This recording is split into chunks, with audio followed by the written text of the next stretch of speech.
यदि आप लॉ पढ़ना चाहते हैं तो कहीं और क्यों जाना। हमारे ऐप को डाउनलोड करें और लॉ पढ़ें। नमस्ते, सदावत्सले मातृभूमि। आज हम लोग विकास दुबे का इनकाउंटर के विषय में चर्चा करने वाले हैं। और विकास दुबे इनकाउंटर की जिस प्रकार से मीडिया रिपोर्टिंग हो रही है, मुझे लगा कि तत्काल मुझे कुछ ना कुछ उस पर बोलना चाहिए, क्योंकि बेसिकली मैं कानपुर से हूँ और कानपुर की स्थितियों को ज़्यादा बेहतर जानता हूँ। जिस प्रकार से मीडिया ये कह रहा है कि भौती में ही प्रभात मिश्रा का इनकाउंटर हुआ और भौती में ही विकास दुबे का इनकाउंटर हुआ, तो ये इत्तेफाक कैसे हो सकता है। मैं आपको बता दूं, प्रभात मिश्रा का जो इनकाउंटर हुआ वो पनकी में हुआ। पनकी कानपुर शहर के अंदर है और भौती कानपुर देहात में है। ये दो अलग अलग डिस्ट्रिक्ट्स की बात है और भौती और पनकी के बीच में लगभग 40 से 50 किलोमीटर का फ़र्क है।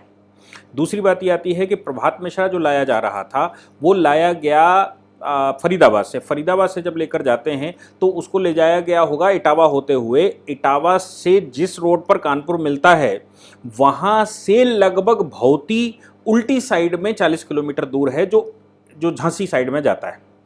कानपुर झांसी का जो हाईवे है उस पर भौती पड़ता है और कानपुर से लेकर और जब हम दिल्ली आते हैं तो उस हाईवे पर फरीदाबाद वहाँ से लेकर जाया गया। ये दोनों कानपुर से कुछ पनकी से कुछ पहले मिलते हैं। इसलिए ये जो भ्रामक रिपोर्टिंग की जा रही है, जो बताया जा रहा है कि ज़बरदस्ती का ये इनकाउंटर हुआ। दूसरी बात, बहुत लोगों का मुझे लगा है ब्राह्मण प्रेम जग गया है हमारे देश में और उनको ये लगने लगा है कि ब्राह्मण शिरोमणि श्री विकास दुबे जी का मर्डर कर दिया गया है। ये सुबह से, ये जब से इनकाउंटर हुआ है तब से ये न्यूज़ें लगातार चल रही हैं समाज को डिवाइड करने वाली। उन लोगों से मैं पूछना चाहता हूं कि जिस समय उसने पहला मर्डर संतोष शुक्ला का किया था, जो भारतीय जनता पार्टी के उस समय के राज्य मंत्री थे, वो क्या नॉन ब्राह्मण थे? अभी जिस सीओ का उसने मर्डर किया, डिप्टी एसपी का मर्डर किया देवेंद्र मिश्रा, वो क्या नॉन ब्राह्मण थे? या उस टीम में जिसमें 8 लोग थे उसमें 5 ब्राह्मण थे, तो दुबे जी खुद थे जिनका मर्डर किया गया, और इसके अलावा एक स्कूल के पांडे जी प्रिंसिपल, उनका मर्डर किया। विकास दुबे ने जितने मर्डर किए कानपुर में वो सारे के सारे ब्राह्मण थे। उस समय जब विकास दुबे ब्राह्मणों को मार रहा था तब कहाँ यह ब्राह्मण प्रेम था लोगों का? क्या उस समय ब्राह्मण प्रेम नहीं जग रहा था? अब देखने की बात यह है कि एक सज्जन ने मुझे कल ट्वीट किया, और ट्वीट करके, बड़े शुभचिंतक हैं वो देश के, गोरखपुर से, उन्होंने कहा कि मरने वाला ब्राह्मण, मारने वाला ब्राह्मण, खुफिया देने वाला, खुफिया तंत्र की मदद करने वाला ब्राह्मण, और इससे पहले जितने मर्डर हुए उतने ब्राह्मण। और इस गणित में कौन सी जाति समीकरण लोगों को दिखाई देता है, मुझे समझ नहीं आया कि उसने जब देवेंद्र मिश्रा को मारा तो कौन सा जाति समीकरण उसमें था। उसने उस टीम में एक दुबे जी को मारा, उसमें कौन सा जाति समीकरण था। उसने बाकी लोगों को, जो ब्राह्मणों को मारा, जो तथाकथित ब्राह्मण, मैं ब्राह्मणवादी नहीं हूं, मैं ब्राह्मण का ये नहीं मानता, मैं मानता हूं वेदों का ब्राह्मण वो है जो कर्म से ब्राह्मण है, जाति से ब्राह्मण नहीं। लेकिन फिर भी जिन लोगों को अभी जाति से ब्राह्मण दिखता है उन लोगों के लिए ये प्रश्न है कि ये जब वो मार रहा था जिन लोगों को, उनमें से कितने ब्राह्मण थे। आज कानपुर में एक खुशी का माहौल है। मैं बेसिकली कानपुर से हूं, इसलिए मैं कह सकता हूं कि आज कानपुर में खुशी का माहौल है और वहां पर नारेबाजी चल रही है, पुलिस की जय जयकार हो रही है कि पुलिस ने मार दिया। अब सवाल ये पैदा हो रहा है कि उसको झांसी हाईवे को बंद क्यों कर दिया गया, और बंद करके मर्डर की पहले से प्लानिंग थी। इन सभी लोगों को कहना चाहता हूं, विकास दुबे एक बहुत सेंसिटिव अंतरराष्ट्रीय लेवल का, बल्कि प्रदेश लेवल का तो था ही था, अभी तो वो राष्ट्रीय लेवल का एक अपराधी था। इस अपराधी की सिक्योरिटी के लिए रोड खाली होना, क्योंकि वो हाईवे बड़ा व्यस्त हाईवे रहता है, इसलिए उसको ले जाने के लिए पहले से पुलिस को अंदाजा रहा होगा कि इसके लोग रास्ते में मिलेंगे, और ये पहले से पुलिस को अंदाजा रहा होगा कि ये जब जैसे ही लोकल एरिया में जाएगा वैसे ही समस्याएं खड़ी करेगा और भीड़ में बचकर निकल सकता है किसी भी समय, क्योंकि उसकी नेटवर्किंग बहुत बड़ी थी। और कानपुर देहात जहाँ पर ये जहाँ से वो लाया गया है, वहाँ पर तो उसकी खतरनाक तरह की नेटवर्किंग थी। इसलिए पुलिस ने जिस समय उनकी गाड़ियाँ पास करवाई गई उस समय वहाँ पर बैरिकेटिंग लगाकर उस रास्ते को ब्लॉक करके और सीधा जल्दी से जल्दी वो कानपुर पहुँच सके, ऐसी व्यवस्था की गई होगी। बारिश हो रही थी, गाड़ियां स्लिप होना स्वाभाविक है, हो भी सकती हैं क्योंकि गाड़ियां बहुत तेज चल रही होंगी। गाड़ी स्लिप हो गई, गिर गई। अब बात ये आती है कि वहाँ एसटीएफ के लोग थे, वो इतने सारे लोग और वो अकेला था, पकड़ नहीं पाए। देखिए, जिस समय अपराधी के दिमाग पर अपराध चढ़ा होता है तो कहा जाता है विनाश काले विपरीत बुद्धि। उसका मेंटल प्रेशर क्या पूरा सही काम कर रहा होगा, यह भी सोचने की बात है कि उसने वहां पर मध्य प्रदेश में गिरफ्तारी, ऐसा कहा गया कि मध्य प्रदेश में गिरफ्तारी दे दी, लेकिन यहां पर आकर वो भागने का प्रयास करता है। ये एलिगेशन लगाए न्यूज चैनलों ने, हमारे विपक्षी दलों ने भी लगाए। तो उनको ये सोचना चाहिए कि जिस समय व्यक्ति की गिरफ्तारी होती है, रात भर वो पुलिस के साथ रहा होगा, उसका मेंटल स्टेटस कहां रहा होगा, और कानपुर आने के बाद उसको लगा होगा कि क्या मैं भाग सकता हूं। और अपॉर्चुनिटी मिली, जब गाड़ी पलट गई, स्लिप हो गई नीचे की तरफ और पलट गई, तो अपॉर्चुनिटी मिली। अपॉर्चुनिटी का लाभ एक शातिर अपराधी नहीं उठाएगा तो कौन उठाएगा? अपराधी ने शायद उसका अपॉर्चुनिटी का लाभ उठाया, और वो जो पुलिस ने बैरिकेटिंग कर दिया था झांसी में, उसका लाभ मिला, इसलिए वो मारा गया। अगर वो बैरिकेटिंग न की गई होती और ऐसी परिस्थिति में वो इस भौतिक के स्थान पर निकलने का प्रयास करता, भौतिक का स्थान कानपुर देहात का है, यहां पर बड़े बड़े अपराधी छुप जाते हैं, पता नहीं लगता कि कहां हैं। और अगर वो वहां पर कहीं से भी जरा सा भी स्लिप हो जाता और निकल जाता, तो आपके ढूंढने से नहीं रहता, आप वैसे ही ढूंढते जैसे दाऊद इब्राहिम को ढूंढ रहे हैं जमाने से। इसलिए ये कहना बंद कर दीजिए कि वो पुलिस की इसमें साठगांठ थी। अरे भैया, वो अपराधी भागा क्यों? दूसरी बात ये कही गई कि वहां पर उसने सरेंडर कर दिया। किसने कह दिया वहां सरेंडर कर दिया? वो वहां पर दर्शन करने गया था, उसके ऊपर शक हुआ, शक के बाद उसकी गिरफ्तारी हुई, गिरफ्तारी के बाद उसने अपना नाम बताया। ये सरेंडर नहीं कहते। सरेंडर अगर उसको करना होता तो सरेंडर वो उत्तर प्रदेश में कर देता। जिस समय उसको पुलिस पकड़ने गई थी, जिस टीम के ऊपर उसने हमला किया, पुलिस पकड़ने ही तो उसको गई थी, वो तैयारी के साथ तो नहीं गई थी। पुलिस उसको पकड़ने गई थी, दबिश डालने गई थी कि मिल जाएगा तो इसको पकड़ कर लाएंगे। सरेंडर करना होता तो वो तब कर देता। उसको जब सूचना मिली कि सरेंडर कि मेरे को पुलिस गिरफ्तार करना चाहती है, तो उससे पहले सरेंडर कर देता वो। उसने ऐसा कुछ भी नहीं किया। क्यों?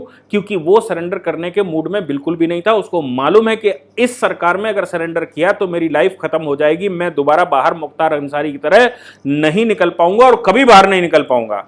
और यह भी संभव है कि संतोष शुक्ला मर्डर केस खुल जाए, और यह भी संभव है कि इस केस में जो बाकी की पुलिस ब्रीड रही, जो बच गई, वो ऐसी गवाही देती कि सजाए मौत मिल जाए। तो जिसके सामने मौत खड़ी हो वो एक बार रिस्क लेता है। इसके सामने मौत खड़ी थी, इसको रिस्क लेना स्वाभाविक है। और इसको जैसे ही वो अपने क्षेत्र में आया, उसने रिस्क लिया, और रिस्क लेने समय उसकी इनकाउंटर हुआ। अब मैं आपको बताने की कोशिश करता हूं कि जिस समय इनकाउंटर होता है तो इनकाउंटर की विधियां क्या है।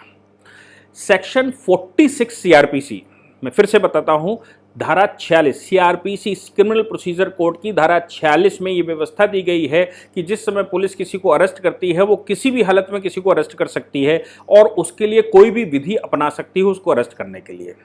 दूसरी बात उसमें कही गई है कि यदि कोई व्यक्ति रजिस्ट करता है, भागने का प्रयास करता है, तो इसी सेक्शन में, सेक्शन 46 क्लॉज 3 में यह कहा गया है कि पुलिस को उसको मारने का, डेथ करके उसको अरेस्ट करने का अधिकार नहीं है, जब तक कि वो वांटेड ना हो सजाए मौत के मुकदमों में या फिर उम्र कैद के मुकदमों में। अगर वो वांटेड है, उसके खिलाफ है, तो फिर पुलिस को उसको मार कर भी पकड़ने का अधिकार है। इसलिए जब ये व्यक्ति जिसके ऊपर 60 से ऊपर मुकदमे चल रहे हों, ये व्यक्ति जिसके ऊपर बहुत सारे और केसेस चल रहे हों, उस व्यक्ति को ऐसी परिस्थिति में जब वो भागने का प्रयास करता है, तो ऐसी परिस्थिति में उसका मारा जाना स्वाभाविक है, क्योंकि वो कोई ऐसा सामान्य व्यक्ति नहीं है कि वो भागेगा, आप भी भागेंगे, पकड़ लेंगे। वो क्रिमिनल है, उसको हत्या करने में कोई संकोच नहीं होता, उसको पुलिस को मारने में कोई संकोच नहीं होता। उसने अभी अभी कुछ दिन, 6 दिन पहले ही 8 लोगों की हत्या की है, और अगर बाकी पुलिस वाले वहां से भागे ना होते तो शायद सैकड़ों पुलिस वालों की वहां पर हत्या हो जाती। वहां पर 200-300 से ऊपर राउंड फायरिंग हुई है, और आप कहते हैं कि वो भाग रहा था, भागकर पकड़ लेते। ये तरीका नहीं है, भागकर उसको नहीं पकड़ा जा सकता, इसलिए दिमाग में ये बातें नहीं रखनी चाहिए। दूसरी बात इस विषय पर और है कि जिन लोगों को ब्राह्मण प्रेम झलक रहा है, जब ब्रह्मदत्त द्विवेदी की कानपुर में हत्या हुई थी, एक जाट ने करी थी, बीजेपी की सरकार भी उस समय थी कल्याण सिंह की, तो उस ब्रह्मदत्त द्विवेदी की उस समय हत्या होने पर ब्राह्मण प्रेम कहां चला गया था, और ये सब क्या चल रहा था? भैया ये अपराधी अपराधी होता है, ये ना ब्राह्मण होता है, ना पंडित होता है, ना ही सिख होता है, ना ही ईसाई होता है, ना ही मुसलमान होता है। इनमें से जो कोई भी राक्षसी प्रवृत्ति रखेगा, जो कोई भी राक्षस बन जाएगा, और भले ही वो धर्म का नाम क्यों ना बताता हो, भले ही वो अपने ग्रंथों का नाम क्यों ना बताता हो, भले ही उसके ऊपर वाले की कोई वही क्यों ना आती हो, कोई खबर आती हो और वो बताता हो कि मुझे टेलीफोन आया ऊपर वाले का कि इसको मार दो, ये सब राक्षसी प्रवृत्ति के हैं। इन एक को भी माफ नहीं किया जा सकता, इन एक को भी नहीं छोड़ा जा सकता। इसको तो मरना ही था। उस दिन जिस दिन इनकाउंटर में 8 लोगों की मृत्यु हुई, उस रात को ही पुलिस ने इसको मारकर मार देना था। दुर्भाग्य था कि पुलिस उस तरह से तैयार होकर नहीं गई थी, इसलिए वो नहीं मार पाए। आज वो मर गया, उसने वही फिर से घटना की और भागने का प्रयास किया और वो मारा गया, इसलिए इसमें कोई शोक की आवश्यकता नहीं है। कानपुर के उस क्षेत्र के लोग, जहां पर वो रहता था, जहां पर उसका निवास था, कल तक वो लोग आधी बात बोलने को नहीं तैयार थे। आज वो लोग इकट्ठे होकर उत्तर प्रदेश पुलिस की जय कर रहे हैं, क्योंकि उनको पता लग गया अब ये मारा गया है। अगर ये ना मारा गया होता, ये बच जाता, तो उन सामान्य लोगों के भी जान के लाले थे। एक सवाल ये भी उठा कि अब तो वो मारा गया है तो सारे प्रश्न, सारी फाइलें बंद हो गई। अरे भैया, वो जिंदा रहता तो कोई फाइल खुल ही नहीं सकती थी, क्योंकि किसी को उस एरिया में बोलने की हिम्मत नहीं है। जब संतोष शुक्ला मर्डर हुआ था तो 17 पुलिस वाले थाने में थे, और पुलिस स्टेशन के अंदर एक मंत्री का मर्डर हुआ था। 17 के 17 पुलिस के अधिकारियों ने जो स्टेटमेंट पुलिस उसको दिया मैजिस्ट्रेट को कोर्ट में, वो सब मुकर गए कि हमने नहीं देखा। आप सोच सकते हैं कि पुलिस मुकर जाए, थाने के अंदर पुलिस मुकर जाए, जब बीजेपी का एक मंत्री मारा जाए। और आपको अंदाजा भी है कि उसने संतोष शुक्ला को मारा। वो संतोष शुक्ला कौन थे? संतोष शुक्ला को मुझे व्यक्तिगत रूप से मैं जानता हूं, उनके भाई के साथ मैं बैठता उठता हूं। संतोष शुक्ला कानपुर परेड पर उनका घर है। परेड पर मतलब नवीन मार्केट के सामने उनका घर है, और चारों ओर मुस्लिम आबादी है।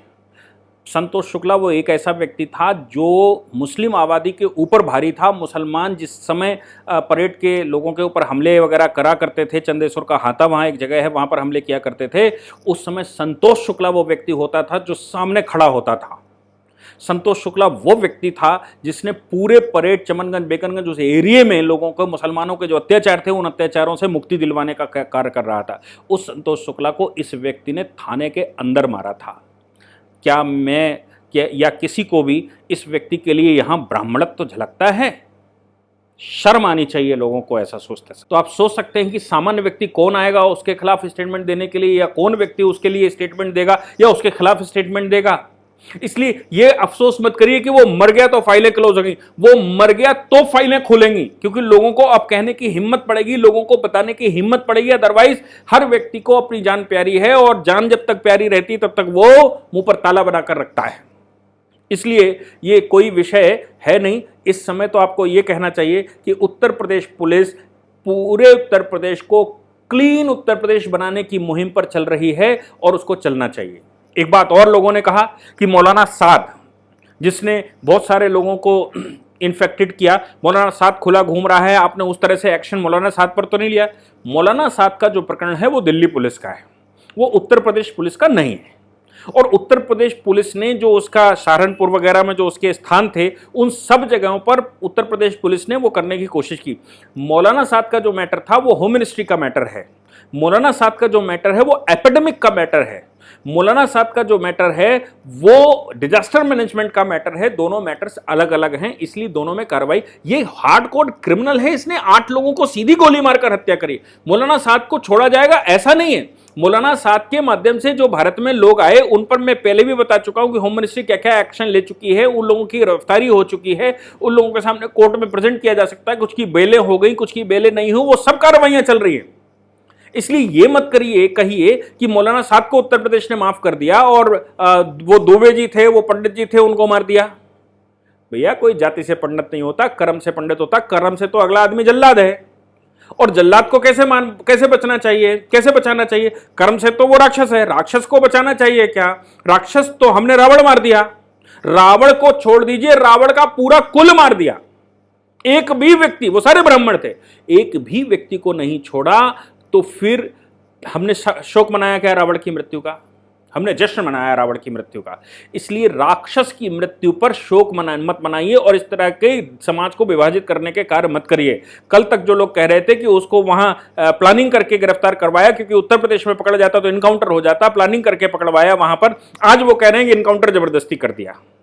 परिस्थितियां होती हैं, जिन परिस्थितियों में सरकारें एक्शन लेती हैं, जो परिस्थितियां जिस समय होती हैं वैसा एक्शन लेती हैं और वैसी परफॉर्मेंस करती हैं, और उसमें प्रश्न खड़े करना अपोजिशन का काम जरूर हो सकता है, लेकिन भैया लॉजिकल प्रश्न करिए तो समझ में आता है, इलॉजिकल प्रश्न मत करिए। और ये प्रियंका जी, आपकी तो समाजवादी पार्टी से गठबंधन चल रहा है और वो तो समाजवादी पार्टी का व्यक्ति था, इसलिए कांग्रेस का और समाजवादी पार्टी का उसके पक्ष में बोलना स्वाभाविक है। लेकिन भैया ये सोशल मीडिया पर उनके कांग्रेस, बसपा और सपा के फॉलोवर्स जो हैं वो किस लिए ये भाषणबाजी कर रहे हैं, मुझे समझ नहीं आता। मुझे समझ ये आता है कि देश क्लीन होना चाहिए, अपराधी मुक्त होना चाहिए, वैसे स्टेटमेंट नहीं देना चाहिए जैसे ओवैसी देता है कि वो मुसलमान था इसलिए मार दिया, कि वो फला था इसलिए मार दिया है। वो ओवैसी का करैक्टर हो सकता है, हिंदू समाज का वो करैक्टर नहीं है। हिंदू समाज सबके साथ न्याय करता है। अगर मुसलमान आएगा तो उसको भी मारेंगे और हिंदू आएगा तो उसको भी मारेंगे। प्रदेश एकदम क्लीन रहेगा और प्रदेश में अपराधी मुक्त प्रदेश बन जाएगा। अभी इसके बाद अभी 12:30 बजे प्रेस कॉन्फ्रेंस करने वाले हैं सरकार।